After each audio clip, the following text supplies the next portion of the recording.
This conference will now be recorded. Hi everybody, welcome back to the continuation of the demo session. So in the previous session, we have looked at how we can record and replay an unauthenticated workflow, right? When I say unauthenticated, the users who are visiting the website is not identified. That means they are not the valid user, or it's like a window shopping, that they are just simply visiting the website. Okay. In this session, we will look at how an authenticated workflow works, and what are the challenges that are involved with a typical authenticated workflow. Okay, to record, I will just follow the same procedure. I'll click this start recording button. Okay, I will choose my client browser, which browser I would want to record. I will just change the browser name, the script name to authenticated browse. Okay, I will um, continue to record this workflow. Now again, this will invoke an Internet Explorer instance. I'll start feeding in my transaction.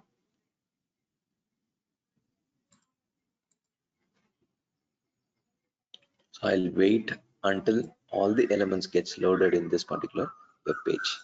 Okay, as soon as I launched, I would want to sign in. I'll click on this button, sign in. I'll feed in my username and password.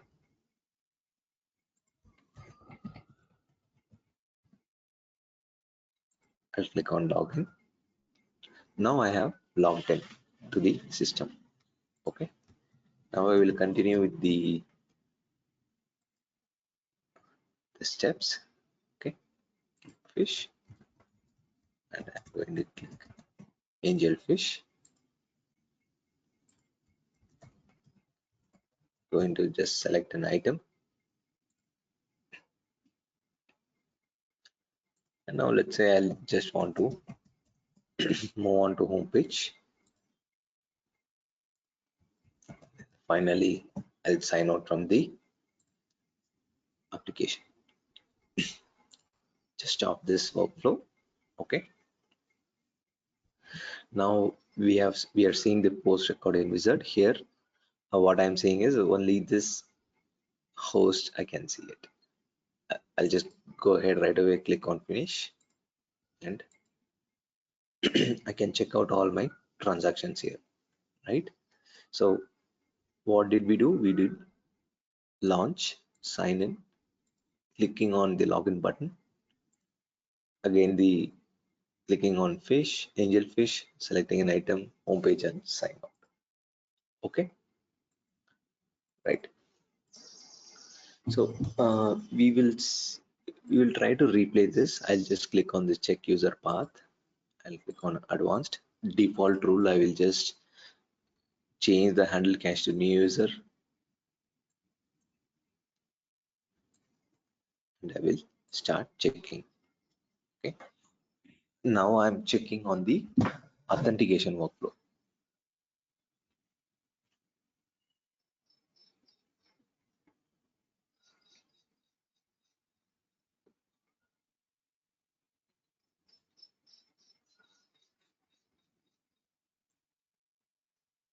Okay, it says the user path auth browse has contains one errors. Okay, I can just directly navigate to the error by clicking this button. So what do I see here is the white label error page. Okay, this appears in the click login part. I'll right click this, select in design, and what I see is I'm looking at a username which I have fed in, password. NeoLoad will try to create a password variable. This we will discuss later. Here is the authentication token. Okay, CSRF token, and this token is used to authenticate a user apart from the username and the password. Okay, So if I simply replay unauthentication browse, so I'll just check this settings. Since there is no login or any other critical transactions are involved, there is no need for correlation or the handling of dynamic values. Okay, see this? You just simply recorded and replayed it replays, because it doesn't have any such uh, any dynamic values needs to be handled in your unauthenticated workflow, but it is present in authenticated workflow, and we will learn how to handle this particular um, you know dynamic values. So before we enter into that topic, um, as a performance tester, it is important for us to learn and understand how a developer tool works in Google. I mean, in Google Chrome, how we can use uh, the developer tools. Okay, so what I'll do is I'll just open up the developer tools. You can open up by going to more tools, developer tools. You can simply use this shortcut key, Control Shift. Okay, I'll click this. Now there is a lot of options here, right? Elements, console, sources, network, performance, and so on. Okay, what we are largely going to work on with is going to be on the network tab. Okay, fine. So what I'll do is I'll just simply reload this web page, right? So you can notice, um, from the customer or the user perspective, he's just loading this web page. That's all. Means he's just sending this link and he gets a response of this particular page, right?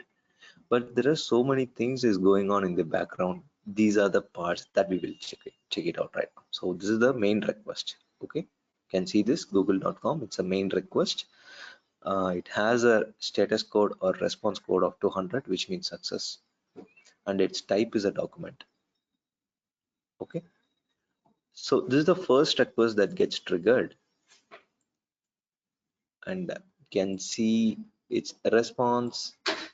This particular user requests header, response header, right?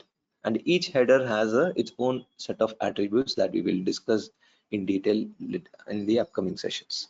Okay, so this is the first request. The first, so just watch out this waterfall as well. Okay, the first request gets triggered. Okay, as soon as the first request gets triggered, that means the client is trying to establish a connection to a server. The client is requesting or sending a request to the server is responding. When the first response is when the client receives the first response, again a series of requests and responses and its subsequent request gets triggered. That is how a page gets loaded. So first request goes, and then the second. Just let's try to open up this. What is this link? Okay, just try to, it is just the Google logo, right? So like that, all these elements, this field, or what all there are some links here. You can change the language, and there are, like, below you can also see this advertisement, business, and some footer notes. Everything gets loaded, right? Not just that. So let's say I have loaded the web page, okay, and I want to type something. Just watch here. Okay, there are 17 requests and some other data here. Okay, I did not do anything. Okay, I just simply clicked on the search bar. So now the request got increased to 19. Now I just want to understand, okay, let's say what is the weather. For every keystroke, okay, see this, there is a request sent to the server and a response, we have received it. And if I press enter.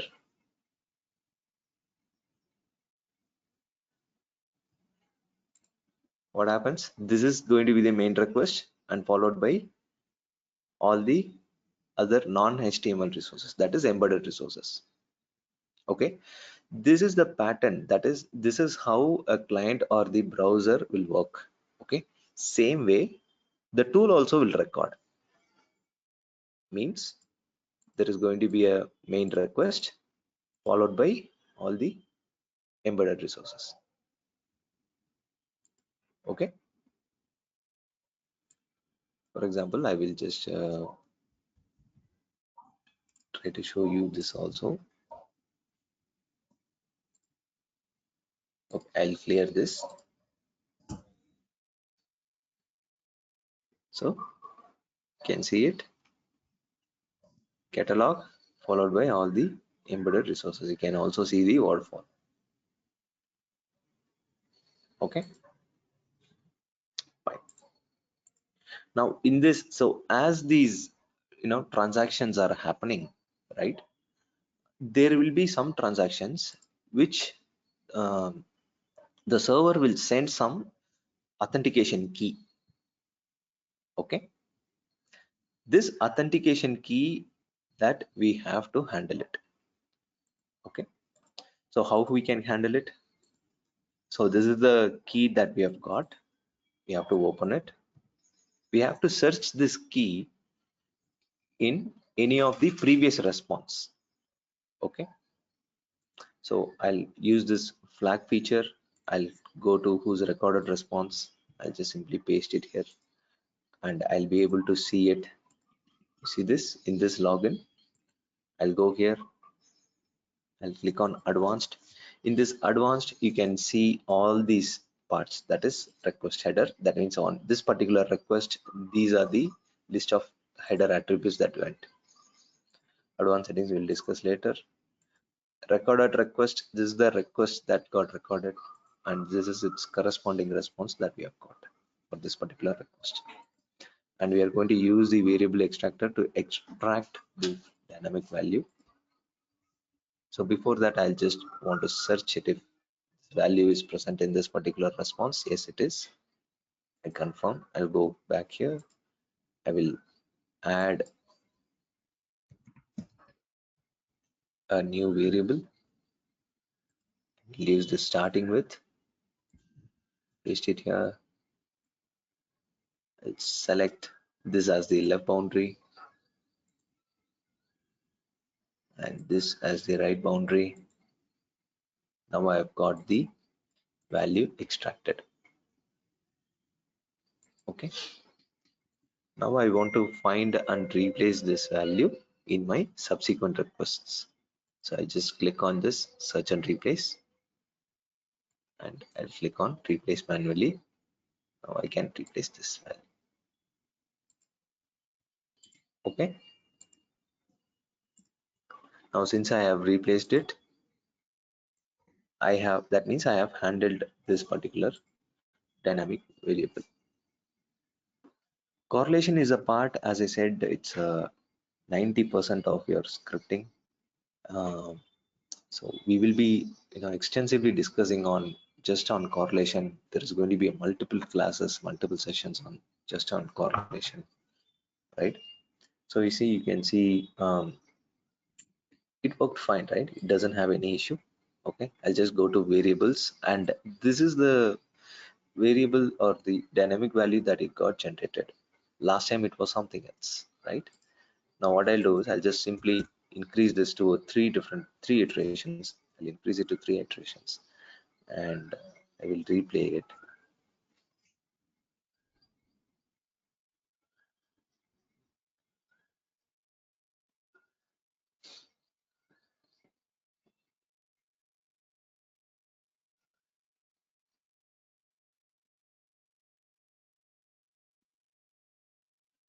Okay, first one done.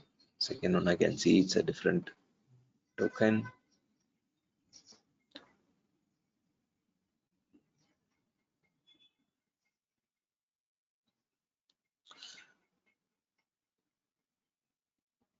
Right. So you can see every time it is of a new value or a variable, right? So where all we can expect this kind of dynamic value or the correlation, right? Wherever a user is logging in or making a critical transaction like payments, um, and also it depends on the complexity of the application. Sometimes for each and every request there is going to be some kind of authentication just to keep it really secured. Sometimes there will be like only one or two parts that you need to correlate it. Okay, so this is a authenticated workflow that we have seen. In the upcoming sessions, we will continue in the regular session from the introduction and installation. Okay.